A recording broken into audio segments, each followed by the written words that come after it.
4 cara mendapatkan ketenangan. Mudah diingatkan? 4 cara mendapatkan ketenangan. Yang pertama, bagaimana supaya kita ini tenang? Jurus yang pertama adalah wudhu. Apa namanya? Wudhu. Sekarang yang diurus orang bukan wudhu, nasi wudhu. Wudhu. Makanya tadi ketika saya sampai di ruangan kantor Pak Kalapas, yang saya tanya, mana toilet? Kalau saya nanya toilet, disangka orang saya mau kencing. Enggak, saya mau berwudhu. Tapi sebelum wudhu itu kencing dulu. Makanya tak masuk akal ceramah Ustadz nih. Bagaimana pula wudhu bisa menenangkan? Ketenangan itu letaknya di mana? Di hati. Yang memasukkan ketenangan ke hati itu siapa? Allah. Allah memasukkan ketenangan kalau orang itu berwudhu. Makanya wudhu dulu. Sah tak sholat kalau tak berwudhu? Tidak. Haji kalau tak berwudhu? Tidak sah, karena rukun haji ada tawaf, tidak sah tawaf kalau tidak ada wudhu. Oleh sebab itu maka wudhu. Ustaz, gimana kalau dia berwudhu tapi tak mandi wajib? Bongak lu. Mandi lah dulu. Mandi. Tapi bagi yang tak bisa mandi, maka bisa digantikan dengan tayamum. Tapi kita kaji wudhu dulu. Nah, wudhu yang pertama, ambil air, masukkan ke mulut, namanya madmadah. Yang kedua, sekaligus ke hidung. Masukkan ke hidung, tarik. Insya Allah yang flu-flu, yang pilek-pilek hilang. Tak percaya? Nanti ambil air. Sekarang bisa ambil air, masukkan, tarik kuat. Sakit Pak Ustaz? Iyalah, sakit. Masuk. Maka dengan menarik air ke otak itu membantu oksigen naik ke otak. Ini darah ini menyembur dari jantung. Coba rasa jantung sebelah kiri. Berdegup kan? Yang tak berdegup kasih tahu. Kain kapan siap dah. Jantung ini berdegup, yang disemburkannya ke otak ini oksigen. Oksigen itu dibawa darah. Kalau darah ini tidak sempurna, tersumbat dia karena banyak gula, namanya diabetes mellitus. Atau banyak lemaknya, namanya kolesterol. Makanya di restoran-restoran orang kaya-kaya yang hebat-hebat, yang mewah-mewah, yang mahal-mahal, ada di situ wastafel. Untuk apa? Sebelum makan cuci muka dulu. Kita pun kalau naik pesawat itu dikasih sama pramugari, ada anduk kecil berasap. Bagi yang pertama kali disangkanya roti, dikunyahnya anduk. Padahal anduk kecil itu untuk cuci tangan. Anduk kecil yang berasap itu untuk cuci tangan, cuci muka. Rupanya orang-orang kaya itu cuci mukanya pakai anduk ya. Nah, maka kita pun diajarkan setelah bersih mulut, bersih hidung, bersih muka. Yang dibasuh muka ini mana? Sejengkal ke samping, sejengkal ke atas. Telinga dari paku kiri ke paku kanan. Ini dia paku. Yang telinganya tak berpaku, agak-agak aja. Dari ujung dagu sampai batas rambut di atas. Batas rambut yang normal. Kalau ada batasnya di sini, jangan buat 1 sampai cuma. Nah, masuk. Habis itu tangan sampai ke siku. Habis tangan sampai ke siku, usap kepala. Usap kepala sedikit aja sah, usap kepala semuanya sah. Habis itu telinga. Ini banyak juga orang berwudhu nih, dibasahnya gini-gini telinga. Kan begitu, dibasahkan, masuk ke dalam.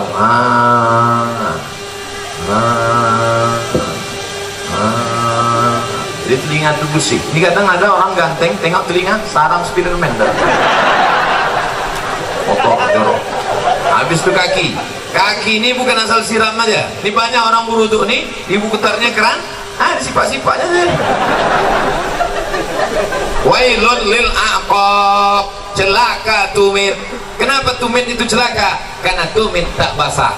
Maka dihidupkan keran, kalau pakai keran, basah semua. Bagaimana celah-celah jari? Celah jari pakai kelingking.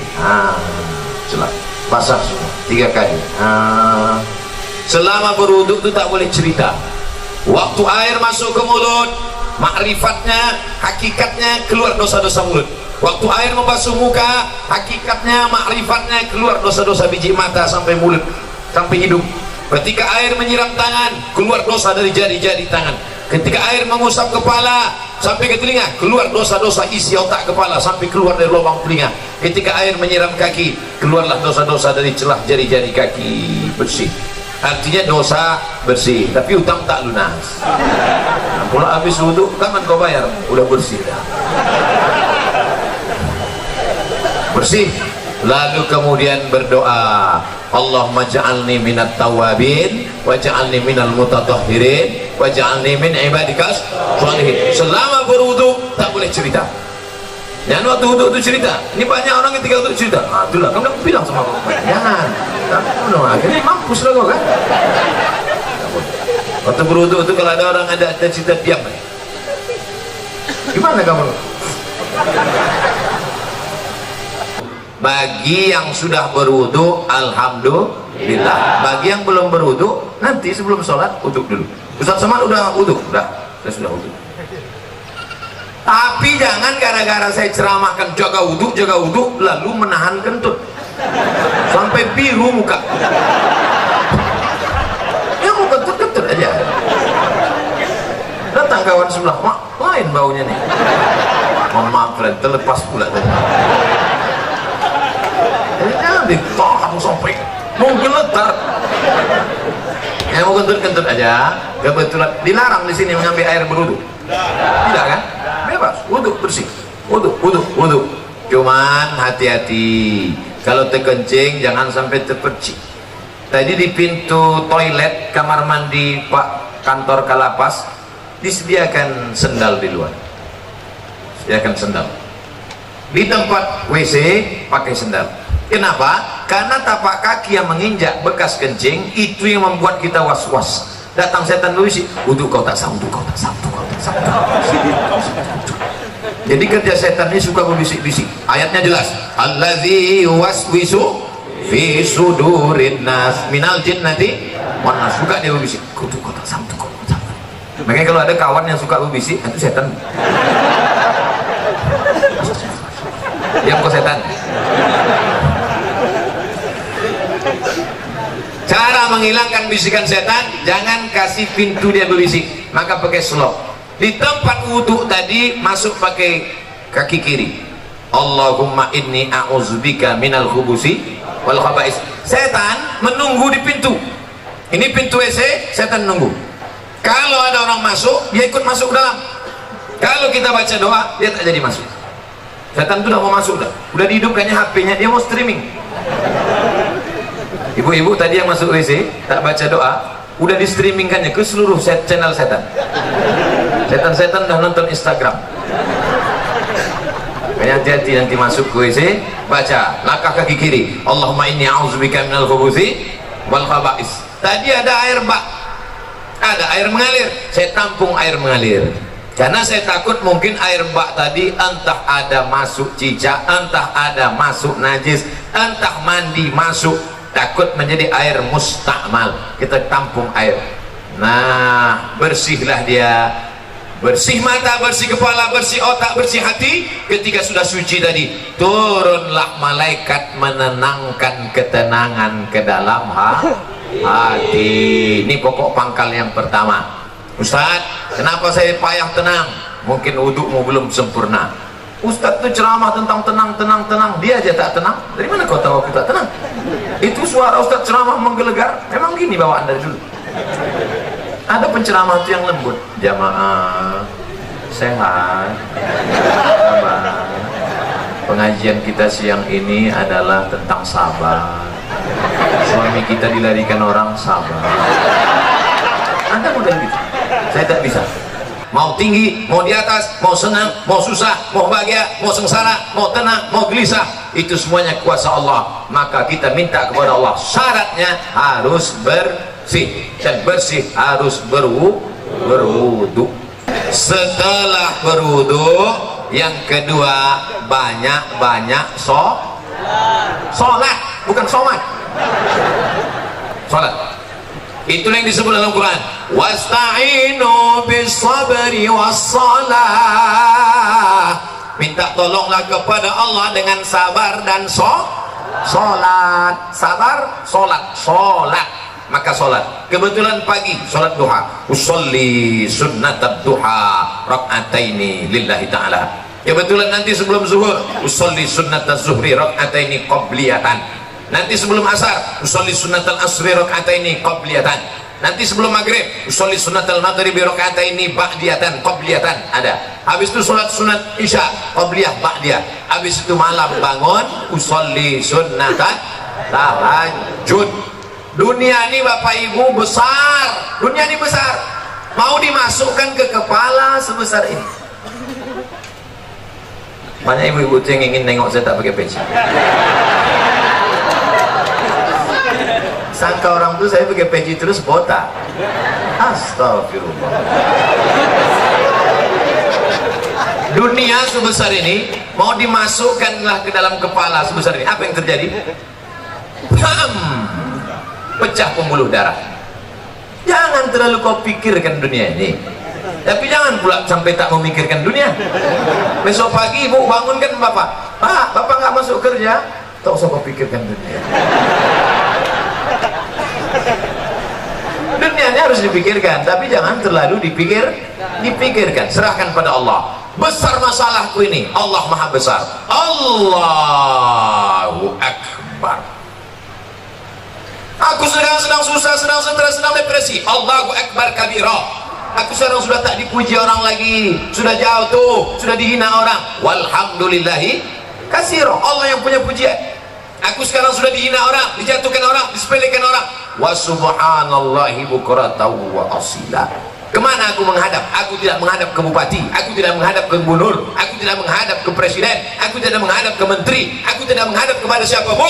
Siapa yang kuhadapi? Wajjahtu wajhiya lillazi fataras samawati wal arda hanifan musliman. Aku berserah diri kepada Allah. Wa ma ana minal musyrikin. Serahkan semuanya kepada Allah. Inna salati wa nusuki wa mahyaya wa mamati lillah. Tapi jangan pula buat salat macam ini nanti. Jangan pula salat itu inna salati wa nusuki. Takutnya ditegur kawan semua. Tenang bro, macam iya aja. Nah, oleh sebab itu untuk menenangkan hati ini banyak-banyak sholat. Makanya ibu yang selalu risau, ibu banyak sholat bu. Bapak yang selalu risau, bapak banyak sholat. Kalau ada ibu-ibu yang suka merepet aja tak berhenti, macam mesin pompong rusak, sholatlah. Paling tidak waktu sholat itu dia berhenti merepet. Alhamdulillah Ustaz Somad, sejak Ustaz ceramah kemarin biniku sholat berhenti dia merepet. Kapan? Waktu sembahyang tuh. Begitu salam, assalamualaikum warahmatullahi wabarakatuh. Itulah bang,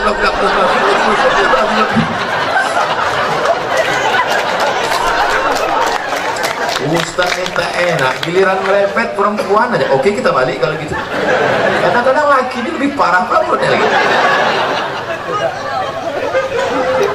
Bapak Ibu yang dimuliakan Allah, maka ini kita mesti banyak sholat. Ceramah ini umum, baik kepada sahabat keluarga binaan, baik kepada bapak-bapak petugas, bapak TNI Polri, semuanya. Yang seagama dengan aku, engkau adalah saudaraku, ukhuwah Islamiyah. Yang tidak seagama dengan aku, kalian adalah saudaraku, satu negara kesatuan Republik Indonesia.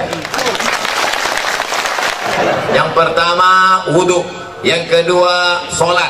Maka kalau hati risau langsung ambil wudhu, langsung sholat. Kalau tidak bisa sholat berdiri, duduk, ambil kursi duduk. Kalau tak ada kursi, duduk saja, duduk ini, duduk.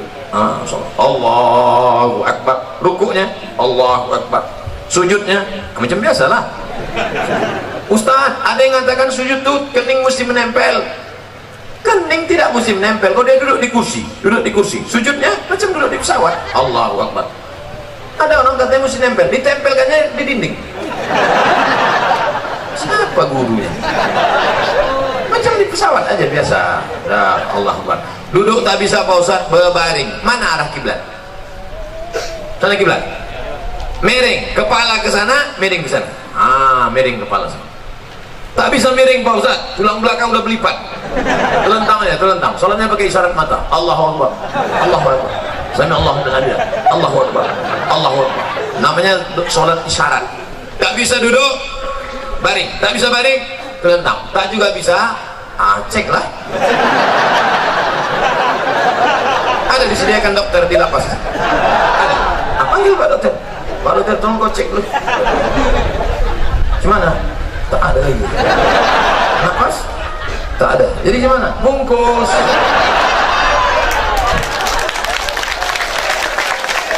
Ayo kita sembahyang dengan rame.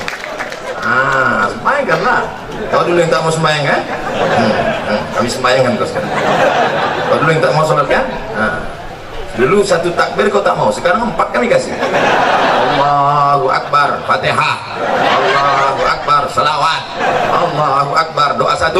Allahu Akbar, doa 2. Assalamualaikum warahmatullahi. Kenapa Ustaz tak baca doanya lengkap? Untuk dia khusus diskon. Oleh sebab itu maka yang paling penting dalam hidup ini adalah sholat. Siapa yang tak sholat? Man tarakas sholata muta'ammidan. Siapa yang meninggalkan sholat secara sengaja? Dalam sholat ada tak beda antara warga binaan dengan Pak Kanwil, dengan Pak Sekda, dengan Pak Ustadz? Ada beda? Sama. Semuanya menempelkan kening ke lantai. Tengok nanti kalau jadi kita sholat di sini. Jadi kita sholat. Semuanya menempelkan kening ke lantai. Allahu Akbar. Mentang-mentang pejabat tak mau tempel kening ke lantai. Ditempel kening ke tiang. Allah letak. Mana sah salat? Oleh sebab itu maka semua masalah hidup ini kau selesaikan dengan sholat. Yang menjanjikan itu siapa? Allah. Wasta'inu bisabri wassalah. Sholat. Sudah berapa? Ada yang bilang 3. Mau cepat balik ya. Yang pertama wudhu, yang kedua sholat, yang ketiga zikir. USZ. Wudhu, sholat, zikir. Salah satu. Wudhu itu bukan W ayat. Wudhu, sholat, zikir. Zikir yang paling pertama astaghfirullah. Astaghfirullah. Nanti kalau ada orang berzikir pendek, astaghfirullah, astaghfirullah, astaghfirullah. Kok pendek kali? Setelah aku lah. Aku masih mau zikir, kawanku tak mau lagi. Panjanglah zikir. Astaghfirullahalazim. Ada yang lebih panjang Pak Ustaz? Astaghfirullahalazim alladzi la ilaha illa huwal hayyul qayyum wa atubu ilaih. Ada yang lebih panjang lagi Pak Ustaz? Allahumma anta rabbi la ilaha illa anta khalaqtani wa ana 'abduka wa ana 'ala 'ahdika wa 'adika masata'tu a'udzu bika min syarri ma sana'tu wa aqulu laka bi ni'matika 'alayya wa a'udzu bi faghfir li fa innahu la yaghfiru dzunuba illa anta. Panjang tuh Pak Ustaz. Iyalah. Nanti minta tuliskan sama anak, sama Pak Kalapas, kita siapkan doa Sayyidul Istighfar. Jangan dah ada di sana. Tempel. Di mana tempat yang paling sering tengok? Tempel. Di mana tempat makan? Tempel situ. Tempat masak ibu-ibu, letakkan. Masa sehari 3 kali masak tak bisa tengok sambil masak. Allahumma anta rabbil ilahi halaqan.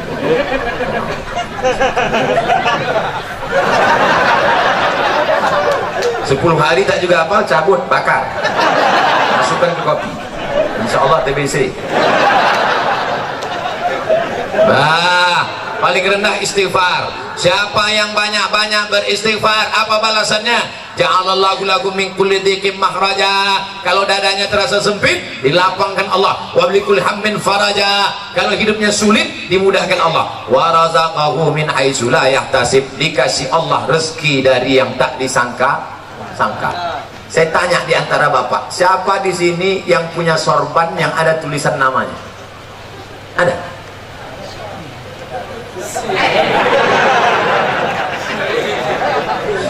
Ujian akhir semester. Dia mendapat rezeki dari yang tak disangka-sangka. Padahal saya datang kemari mendadak. Kapan pula orang sempat membuatkan tulisan? Ini bukan pakai spidol. Ini tenan asli. Rupanya ini bukan dibuat di sini. Ini dibuat di Nusa Tenggara Timur, Kupang. Bayangkan jauhnya itu. Dari Kupang, Pekanbaru, bisa pula jumpa di Lapas Pasir Pangarayan. Masya Allah. Banyak-banyak beristighfar, dikasih Allah engkau rezeki yang tak disangka-sangka. Sekarang kan lagi trennya ustaz-ustaz pakai warna kan? ada Ustadz Ping. Ada Ustadz Ping, Bu. Cari di internet, di YouTube, Ustadz Ping. Saya pernah jumpa sama dia di Samarinda, Kalimantan Timur. Saya tanya, Ustadz apa? Ustadz Ping. Apa artinya? Lupa pula apa. Ping artinya pengen ikut Nabi ke surga. Itu arti Ping. Ustadz Ping. Ada pula satu lagi Ustadz Oren. Kenapa Ustadz Oren? Ada Ustadz Oren. Saya sejak pakai ini Ustadz hijau daun. Bapak Ibu yang dimuliakan Allah Subhanahu wa taala. Yang pertama, orang yang beristighfar dilapangkan Allah. Tidak ada terasa sulit, sempit, susah, payah. Maka banyak-banyak istighfar. Astaghfirullahaladzim, astaghfirullahaladzim, astaghfirullahaladzim, astaghfirullahaladzim. Istighfar 100, subhanallah 100, alhamdulillah 100, Allahu Akbar 100, selawat 100, la ilaha illallah 100. Afdalu zikri fa'lam annahu la ilaha illallah, la ilaha illallah, la ilaha illallah. Itu kepala goyang tuh bukan asal goyang aja tuh. Banyak orang sih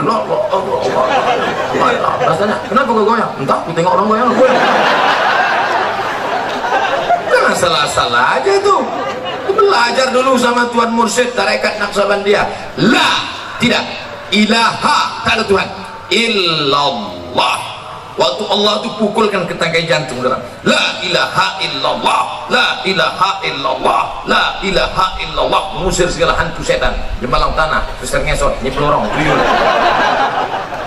semuanya diusir. Makanya dulu datuk-datuk kita kalau sudah mau membuka hutan maka berzikir di tengah hutan untuk mengusir hantu-hantu segala macam. Apa iya Pak Ustadz zikir itu bisa mengusir setan? Ya, makanya kalau azan berkumandang setan lari semuanya. Allahu Akbar, Allahu Akbar. Setiap anjing menggonggong mendengar azan. Betul kan? Pas azan berkumandang Allahu Akbar, Allahu Akbar. Ustaz, kenapa ketika azan berkumandang tuh anjing melolong? Karena anjing menengok setan-setan lain.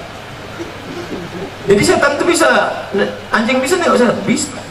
Aku ingin pula nengok, aku pakailah mata anjing. Yang pertama wudu, yang kedua sholat, yang ketiga zikir, terakhir yang keempat membaca Al-Quran. Malam Jumat baca Quran, bagus. Apa yang dibaca malam Jumat? Surat Al-Kahfi. Tapi katanya baca Yasin Pak Ustaz. Baca Yasin bukan malam Jumat, tiap malam. Karena tak sanggup tiap malam, malam Jumat. Malam Jumat pun tak sanggup, mati je dah. Itu apa lagi kita hidup? Maka kita baca ini Yasin, bagus tiap malam. Habis baca Yasin itu, ya Allah berkat surat Yasin mudahkanlah segala urusanku. Namanya bertawassul dengan surat Yasin. Ya Allah berkat surat Yasin mudahkan anakku sekolah. Ya Allah berkat surat Yasin mudahkan anakku nikah. Ya Allah berkat surat Yasin mudahkan urusanku ya Allah. Kalau malu diketahui kawan, ya Allah berkat surat Yasin. Apa yang kau minta? Terserah aku lah, apa kau tanya? Ustaz, saya berdoa nih tak bisa pakai bahasa Arab Pak Ustaz. Doa pakai bahasa Arab cuma 4 aja. A'udzubillahi minasyaitonirrajim. Bismillahirrahmanirrahim. Alhamdulillahirabbil alamin. Wassalatu wassalam. A'udzubillah, bismillah, alhamdulillah, shalawat. A'udzubillah, bismillah, alhamdulillah, shalawat. A'udzubillah, bismillah, alhamdulillah, shalawat. Sisanya pakai bahasa Indonesia. Ya Allah berikan aku kemudahan. Berkat surat Yasin ini mudahkan urusanku. Berkat surat Yasin ini lapangkan dadaku. Berkat surat Yasin ini, bagi yang belum nikah, ya Allah berkat surat Yasin ini mudahkan jodohku supaya jangan sampai dia disalib oleh Valentino Rossi. Bapak Ibu yang dimuliakan Allah Subhanahu wa taala, orang yang tak mau berdoa, orang yang sombong. Berusaha aja tak mau berdoa, sombong. Berdoa aja tak mau berusaha, pesong. Pesong itu apa? Mereng sedikit. Orang kalau mereng ini 2 akibatnya. Pertama, balik ke agama. Yang ketiga, antuk kan ketiam. Lurus balik ampere. Nah, kalau 4 ini dilaksanakan, insya Allah wudu jaga. Asal batal, wudu lagi. Air kita banyak. Yang kedua, banyak-banyak sholat. Yang ketiga, zikir, jangan putus, tasbih. Allah, Allah.